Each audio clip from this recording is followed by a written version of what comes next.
We're back with another edition of Westphalia's Faith Podcast. My name is Austin Fox. I'm joined once again this week on the segment by my co-host, Bryce Thelen. On our most recent episode, we introduced a new segment where we featured a guest for the first time, Puam Westphalia varsity boys head basketball coach, Dominic Schneider, who talked about his Catholic faith and why it's so important to him. The segment as a whole went incredibly well. It's something that we plan to continue doing on a regular basis. So with all that being said, we're joined once again this week by another guest, the youth ministry leader here in Westphalia, Jordan Spitzley, who does a very good job with the youth in this town in teaching them the importance of the Catholic faith. Jordan, this has been a long time coming. It's something we've talked about for quite a while.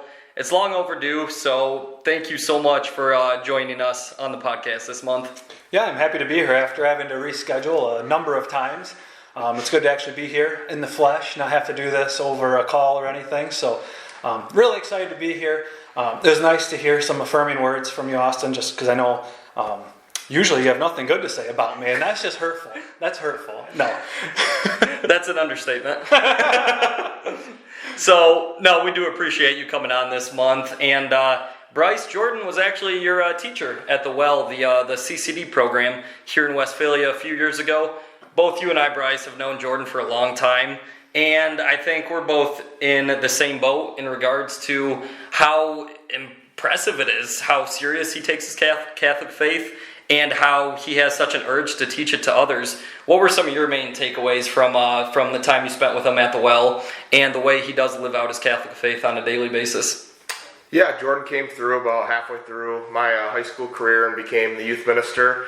And really, that's kind of when my faith started to take off and flourish, as Jordan was a younger person at the time who, growing up, I would see in the weight room, and just a really huge individual that was always in there to see him live out his faith like that and have it so on fire. And somebody who seemed pretty relatable to me, not being too much older, was just something that really kind of caught my eye and was like, really became a big role model in my faith life ultimately.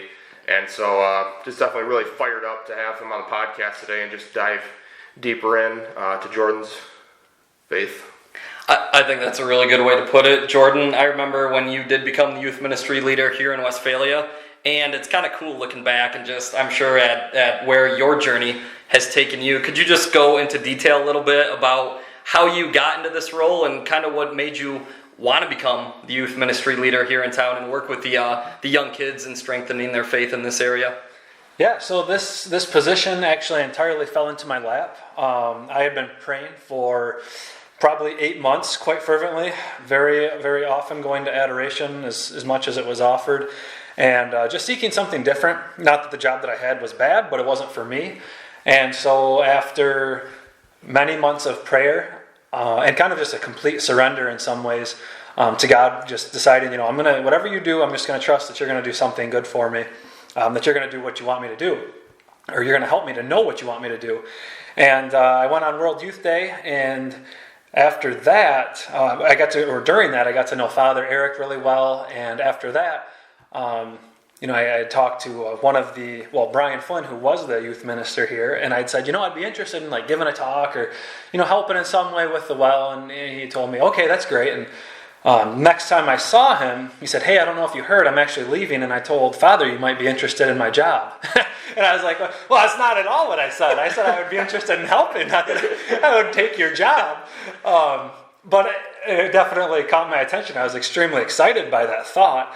And Father had kind of talked to me about it a little bit. And there was nothing ever quite so clear in my life, I don't think, from God, minus the fact that I was supposed to marry my wife, is how this job just came into my lap. And so went through the process of praying about it and thinking about it and interviewing for it, and lo and behold, I was here. So it was a very intimidating position to me because I thought so highly of the people who have had it before me, but it was definitely a very humbling thing at the same time to just be completely reliant upon what God was doing.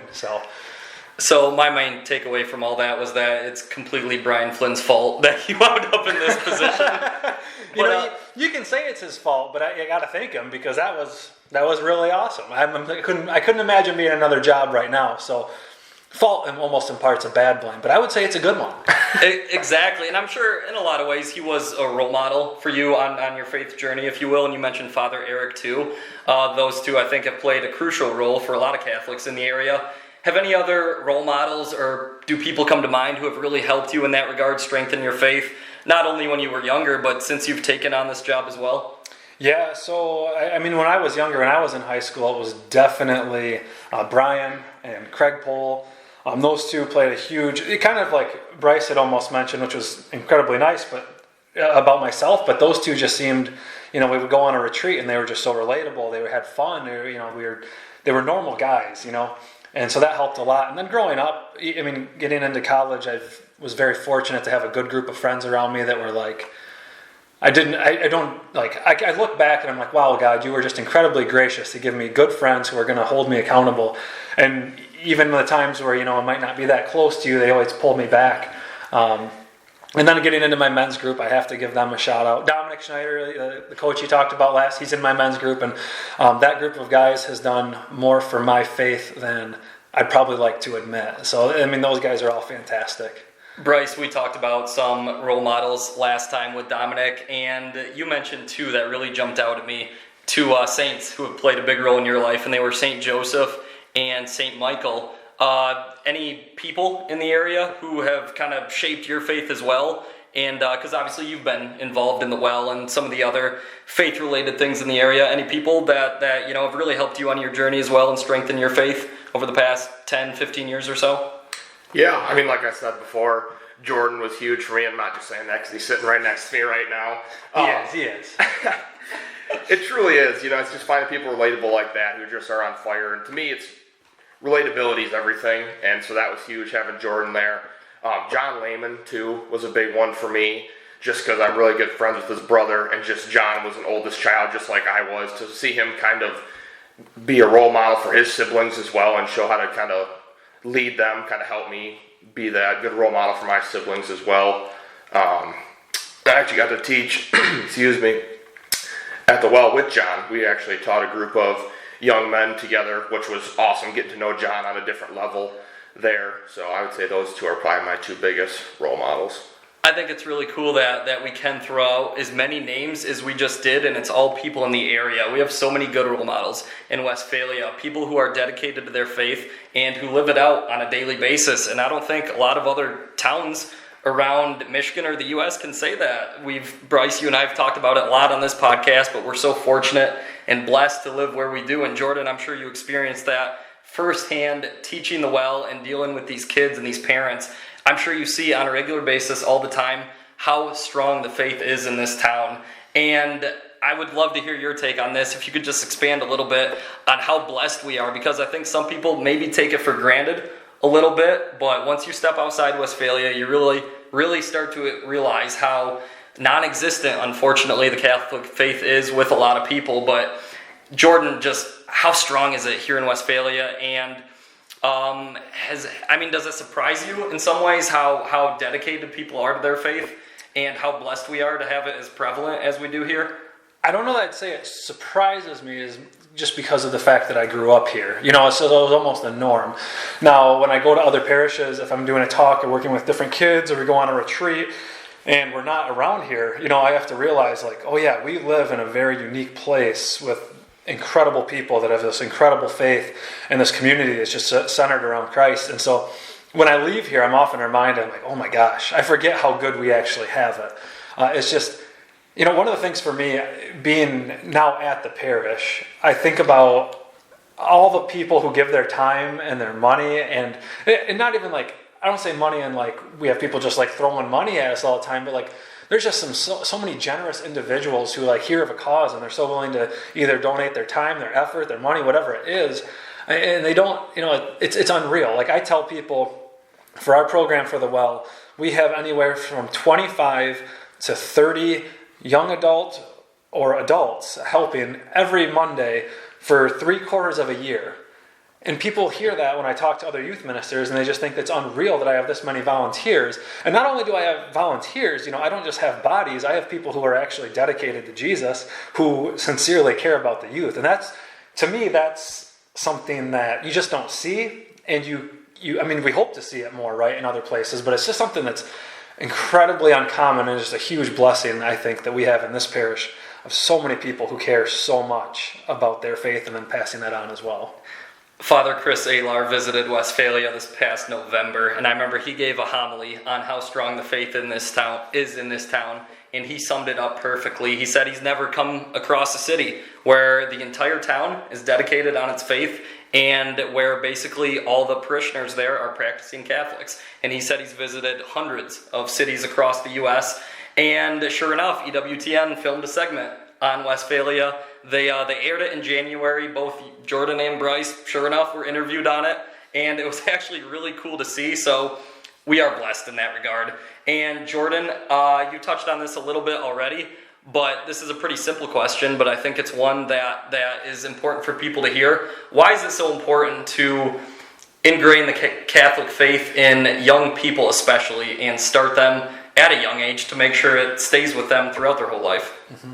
Yeah, well, you kind of already mentioned it, right? So without even realizing it, the bubble that Westphalia has. And if you watched the EWTN segment, you know that I talked about this already, but it's something, I have a love-hate relationship with the bubble. I love the bubble because it's beautiful. I hate the bubble because someone leaves the bubble and all of a sudden things are different, and it's so easy to get overwhelmed. So if we have youth that don't know who Jesus is, and even they might have even encountered him, we have so many kids who go to Steubenville and encounter God in like these amazing, powerful ways, but if they're not like entirely rooted and committed to him, they leave our area, and it's so easy to go to college and think, well, I just grew up in a weird place. This isn't how the world actually is. Like, this religion was just kind of like, that was just something for there, and now that I'm gone, like, my eyes have been opened, right? We have this idea that, like, we're putting people in this, like, trance, like, trying to get them to drink the Kool-Aid that Jesus is real. And it's like, well, he is real, and you're just in an unbelievably Catholic place, which is a beautiful thing, but at the same time,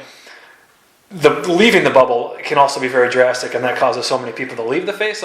So for me, like, if I were to say, I sleep like a baby, right? I sleep like a baby when I go to bed at night. But if I were to say one thing were to keep me up at night, it's how am I going to, in my job, in my position, or even with my family, but how am I going to ingrain the kids with something that when they leave, you know, they don't just fall away, but they're actually expanding the bubble. They're going out, they're taking their faith, and they're giving it to others instead of letting others kind of take it away from them. So, you know, that's one of like the things that just drives me. It's like, how do we keep them here, you know?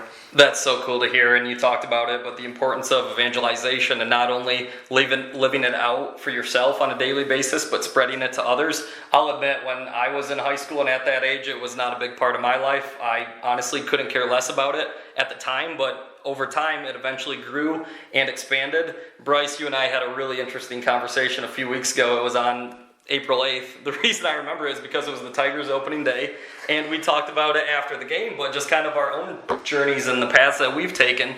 And in a lot of ways, ours have been similar, but we've also had some differences. When did your faith, really start increasing with you and becoming a big part of your life? Probably freshman year of high school, I would say, is when it really started to take off for me. I would just I enjoyed going to school, I enjoyed my friends, I enjoyed playing sports. I was a very active person, but it was just, I would see other people and they just had this joy about them. And every Thursday morning, I'd remember walking through the hallway and people would be coming down from the auditorium. I'd be like, why is everybody so dang happy? Like, it's a Thursday morning, I'm tired. And I was just like, and then after a while, I'm like, maybe I want that. Like, what they have, I want. Like, I want that joy. And so for me, I started asking questions, started kind of seeking more and more what it was about, and ultimately I got a couple nudges from one of my cousins, and then ultimately, the person ended up being my girlfriend to this day still, nudged me to go. So ultimately, I started going, and it really started taking off, and I went to Steubenville, as Jordan said, and had quite an awesome experience that I still praise God for to this day. But it's something that you see people go to Steubenville, like Jordan said, and kind of going off of that, the whole bubble. It's having that experience, just like when if you go win a state championship, you're off that high and you're coming back the next year and you're like, hey, I'm going to start lifting tomorrow because I want to get back to that high. Well, 3 months later, are you still lifting every day like you said you were going to? When you get back from Steubenville 3 months later, are you still going to adoration? Are you still waking up an hour before you need to leave to make sure you get your prayer time in? It's not about the highs in life. It's how you're going to take that change and actually make it an active part of your life. And I think I went through struggles of that, and now it's to the point where you can't get too high with the highs and too lows with the lows. You need to know that even when you're not feeling it, God's still there. And I think towards the end of high school and into my college, years is really when I started to know that, God's my God of my highs and my lows. It's really interesting. Actually, I remember one of the cool things was after one of the years you went to Steubenville, Bryce, we came back and we had talked about doing a prayer class, and we actually had I bet we had half of, if not more, of the football team. We met in the gym, and everyone went in there, and we talked about how we can form habits of prayer and stuff. And it's cool, Barry, because some people did really stick with it, and then other people naturally, like you said, they kind of fall away. But that was just one of those memories I think back, and I'm like, that was just incredible to think we had a public school football team willing. It was all voluntarily, right? The kids came out, and it was an incredibly awesome event. And I remember you being a part of that. It was really neat to see. I think it's really cool, too. You talked about some of the football players and the young people at that age at that time. But I taught the well for the first time this past year as well. And one of the first things that really jumped out at me was how knowledgeable some of these kids are and how invested they already are in their faith. 15, 16, 17-year-old kids who are, again, invested in this topic and know so much about it. I think back to when I was that age, and again, it was the last thing on my mind, but we oftentimes give credit to parents and teachers and other adults in the area, and they obviously deserve credit, but I think a lot of these kids deserve a shout-out as well. Jordan, this is a topic that we talked about last week with Dominic Schneider when he was on, but he talked about the importance of spreading the Catholic faith to his wife and his kids and his family as a whole, and basically doing what he can to make sure that they get to heaven. You're in a similar boat, married with 2 kids. I'm trying to think how I want to word this. Why is it so important to you to make sure that all 3 people in your family, 4 including yourself, stay strong in their faith, and that you do everything you can to make sure that they stay on a good path and make sure they someday get to heaven? No, this is I love this question because it's one that I think about a lot, and really, it boils down to ministry, all ministry. Everyone in the church, in my opinion, would either agree with this or should agree with this as their why. But I mean, with every one of the kids at the well. But for me, the driving factor, right? It's not about knowing something. It's not about being involved. I think sometimes we boil down our faith to almost like a politics. It's, you are part of this group or you're part of that group, and this group's trying to move ahead, which is so far from what it should be, but it often comes across as that. But it's hard to, sometimes it gets me emotional, but it's the thing that drives me more than anything is I could not imagine getting to heaven, God willing, hopefully, and my girl's not being there. That's the worst thing. As a parent, you think about that, it's I want them there. I mean, obviously, same with my wife, right? But it's what better driving factor do you need than to think about not having eternity with your loved ones and think about them being in hell for eternity? That's something that, in my opinion, should, in a sense, scare us, right? Or maybe wake us up. Not something we should live in fear, but the end goal is to get to heaven. God, without a doubt, blesses us now and gives us an amazing life on earth, and we cherish that, sure. But boy, the end game is to be there in heaven. If my family's not there, I know that God would still, it would still be heaven for me, right? But to think about that now with my human mind, that just absolutely crushes my heart. And so that's no way can I let that happen. As much as I can do, right? We all have free will, but that's what it boils down to for me. It's we're not here to get a bigger team or get more resources and more people, but we're here to save souls, It's a must, right? Yeah. It's a necessity. There's no other option. Dominic summed it up really well as well when he was on a few weeks ago. He said that every single day he prays to God, basically, that knowing that when his kids pray, he wants them to know that God has a guiding hand over him or them. I think those were his exact words, and he talked about some of the tactics that he uses too to make sure that his wife and kids do someday get to heaven, and it's a two-way street.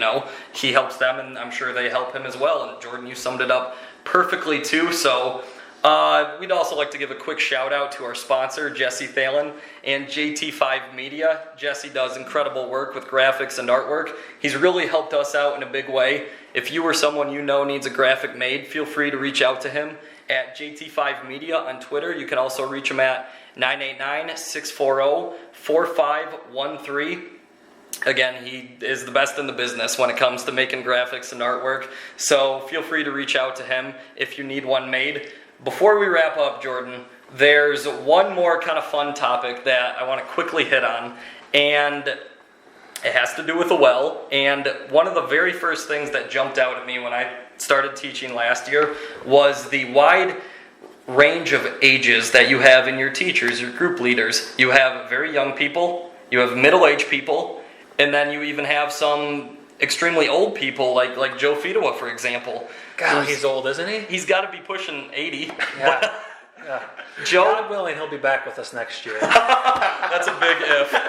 Joe, if you're listening, you don't look a day over 45. So, but the question I was going to ask is, out of the 20, 25 people or so who teach, who is your favorite group leader? And before you respond, I think it's worth pointing out that there's only one right answer here. Well, first off, we do have 27, so it's even a harder question than you can imagine. But, I just can't give a solid answer. I would like to say it's Austin, but again, honestly, you say this, and I know it's a fun joking question, but I'm like, the group of people that we have is so incredible for so many different reasons, in like so many different ways that people fit their niches and their groups respond in different ways. I could never even begin to think of one who is my favorite, right? Like everyone plays their own role, but there's just so many fantastic people. And the beautiful thing of it is the people who are willing to, we had a good number of new people. Yourself, Dan Treewaller came on. I think we had at least two more. I think we had 3 or 4 women that came on this year. I'd have to sit and think about the numbers, but like so many people just like willing, and they just come and they fit right in, and they're willing to put in more time than ever this year. And it's just incredible, the people that we have. So short answer, just like any parent, right? Like I don't love anyone more than the next, but I got my favorites, and I'll just have to be back on the episode next time to discuss that. What a perfect segue before we wrap up. No, it is a really good group of people, and I think you summed it up really well there. Bryce, anything that you want to add before we wrap up this segment with Jordan? Yeah, I guess I'll just say thank you, Jordan, for taking the time to come on here. Austin and I, for a while, have been wanting to get you on, so we really appreciate you giving us your time. And also just thank you for all you've done helping me in my faith journey, and just know that it has made quite an impact, and I am very grateful for it.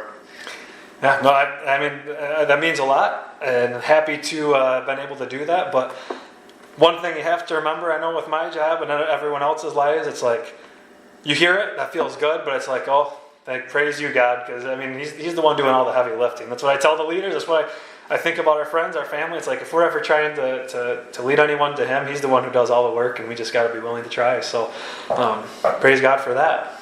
Yeah, that's a great way to put it. For anyone listening, if you enjoy our podcast, feel free to shoot us an email at westphaliasfaithpodcast@gmail.com.